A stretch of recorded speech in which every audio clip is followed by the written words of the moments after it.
Oi, galera! A gente hoje vai tentar entender um pouquinho sobre o que é o classicismo francês. Então, sejam bem-vindos a mais uma aula de teatro. Como a gente vem contado para vocês, o teatro que a gente tem hoje, ele sofreu várias alterações durante o tempo, né?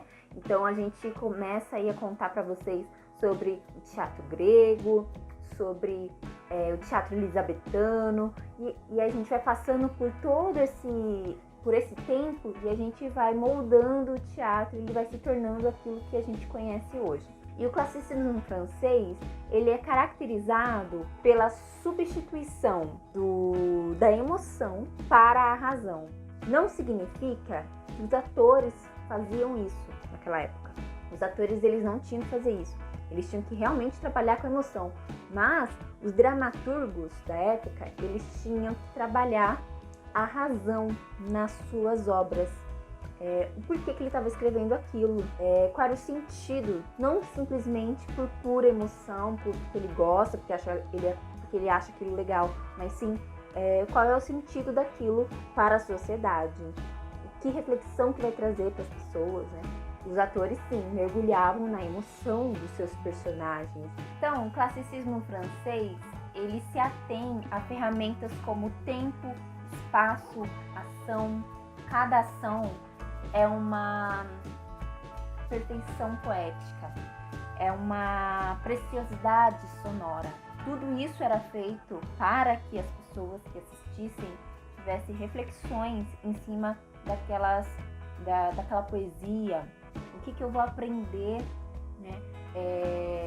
O que eu vou aprender com aquilo? Quais são as regras impostas naquela obra que refletiam as regras impostas pela sociedade daquela época? E o pensamento daquelas pessoas pudessem ser mudado a partir disso, a partir dessas reflexões. Então, ele também era voltado a regras aristotélicas, que são regras de Aristóteles. Então, o desenvolvimento do teatro na França, ele se processou a partir do momento que várias regiões da Europa se uniram. E com a queda do feudalismo, os indivíduos eles se aproximaram, de uma certa forma, se agruparam em torno do rei. E o rei, a gente tem aqui o rei Luís XIV, que é o 14º. O que esse rei fez? Ele fez uma instrumentação rudimentar. O que seria isso? Ele fez algo para suprir a necessidade daquele povo, para divertir aquelas pessoas. Então ele transformou o palácio em uma espécie de local onde as pessoas pudessem frequentar para ir assistir espetáculos de teatro, de dança. Então, a sociedade francesa, ela era rigidamente hierárquica. O classicismo, ele vinha acima de tudo, porque o classicismo, ele se baseava nas regras sociais daquele povo. Então, a razão estava em primeiro lugar. A gente tem que lembrar disso. Os espetáculos, eles eram apresentados nos salões da corte.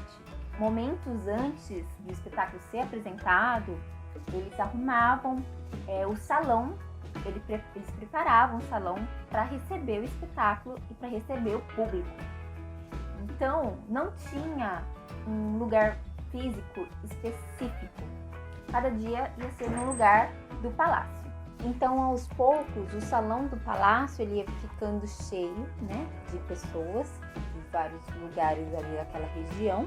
E as pessoas, elas tinham essa tradição de se encontrarem no palácio para assistir espetáculos e acabavam interagindo entre elas, né? Então, eles aproveitavam esse momento para também socializar com os moradores daquele reino. E é importante também vocês saberem que a cada espetáculo, as pessoas do reino, eles arrumavam o palácio para o espetáculo. Então, não tinha móveis fixos para os espetáculos. Cada espetáculo era uma montagem, era uma organização diferente.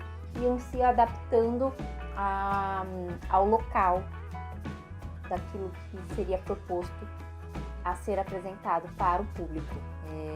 não tinha algo fixo, não tinha um palco no palácio. Não, eu poderia ser em qualquer lugar do palácio. Claro, eles deixavam algumas salas, né, alguns lugares reservados, mas nada pré-determinado, né? Com o tempo, eles foram determinando algumas regras.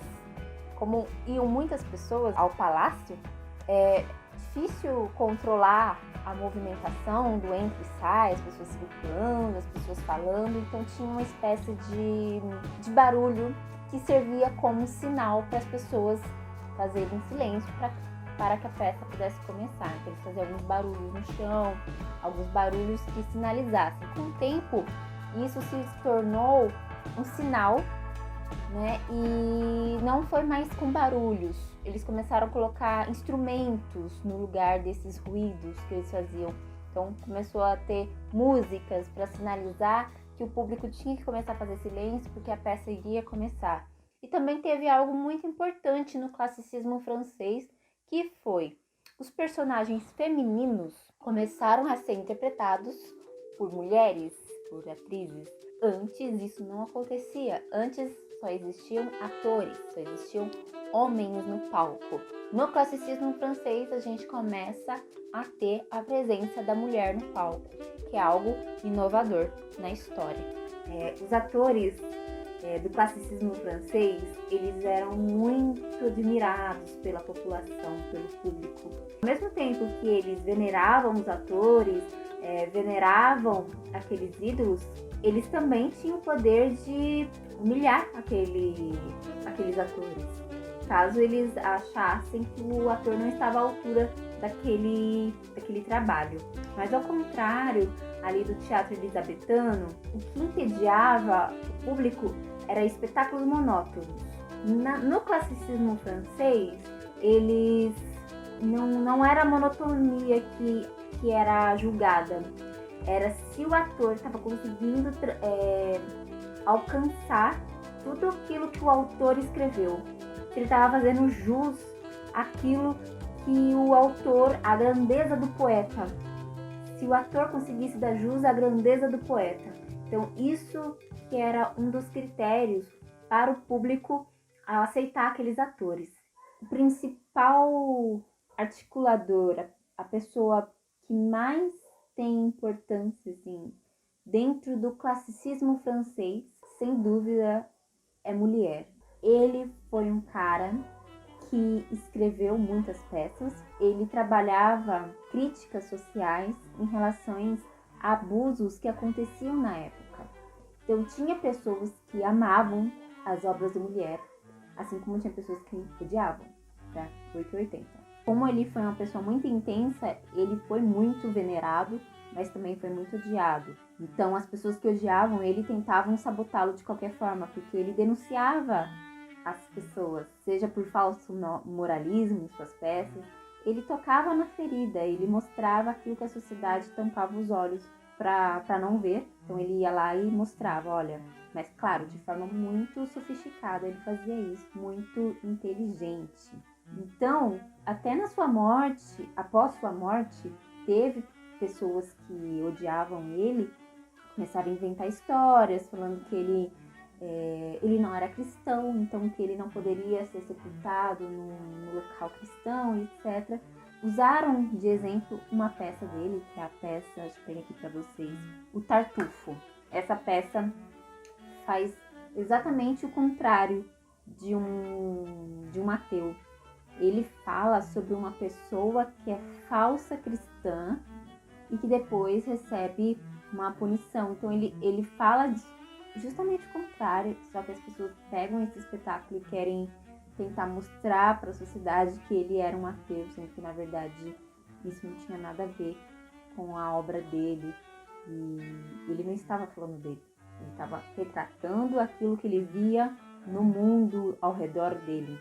Molière trabalhou diversas comédias, ele era um especialista em comédia, e na sua comédia ela era muito bem trabalhada, fazendo críticas a qualquer pessoa, seja ela uma pessoa comum, uma pessoa que está no poder, uma pessoa que está em qualquer lugar da sociedade. Ele ia, olhava e e fazia críticas reais sobre aqueles contextos. Então isso gerou também polêmica.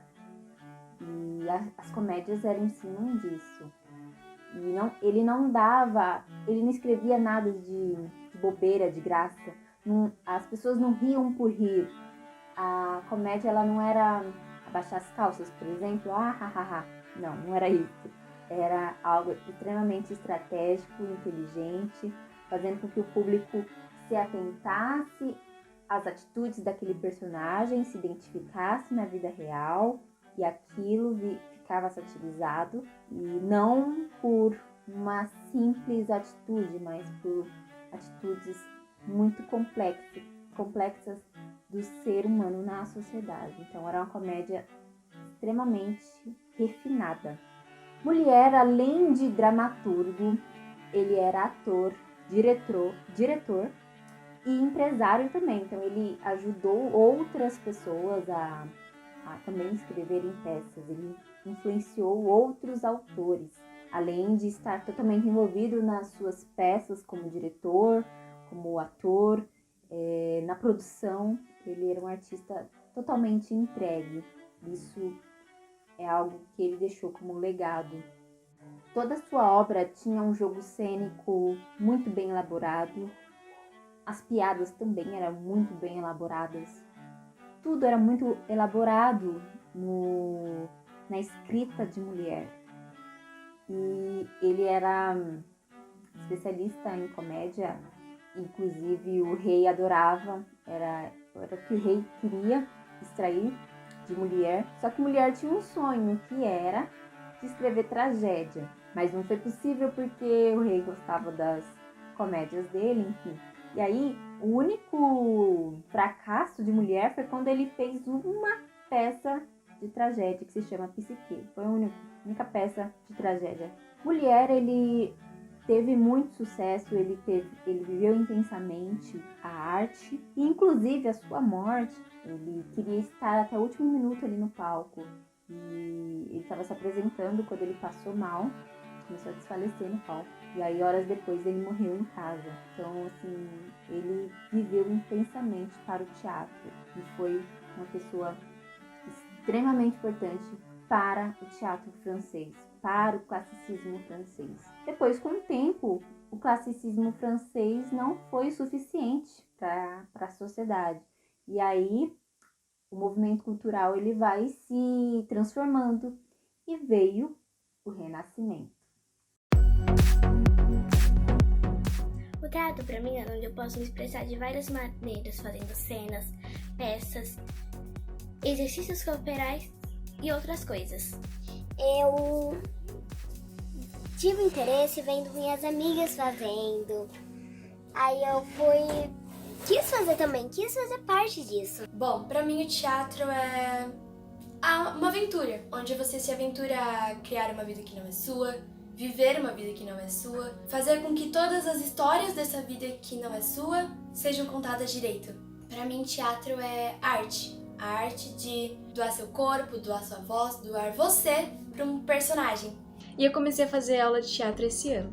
Tem sido uma nova experiência para mim. Eu comecei as aulas no intuito de me abrir melhor. Eu sou uma pessoa muito tímida e reservada. E eu penso que a partir do momento que eu consiga interpretar um personagem e passar os sentimentos dele ao público, eu também posso expressar melhor meus próprios sentimentos. Para mim, o teatro é um jeito de você se expressar, demonstrar seu talento e aprender muitas coisas novas. E desde quando eu entrei para fazer oficina de teatro, o teatro só me proporcionou experiências novas, amizades novas, me ajudou a quebrar barreiras que existiam em mim, como por exemplo, eu não conseguia me comunicar socialmente, eu não conseguia interagir. Eu era extremo da timidez, eu era muito tímido. E o teatro me ajudou a superar todas essas barreiras e me ajudou a tomar gosto. Eu realmente me apaixonei pelo teatro. Teatro para mim é arte. Ele me ajudou a desenvolver a leitura e eu gosto bastante.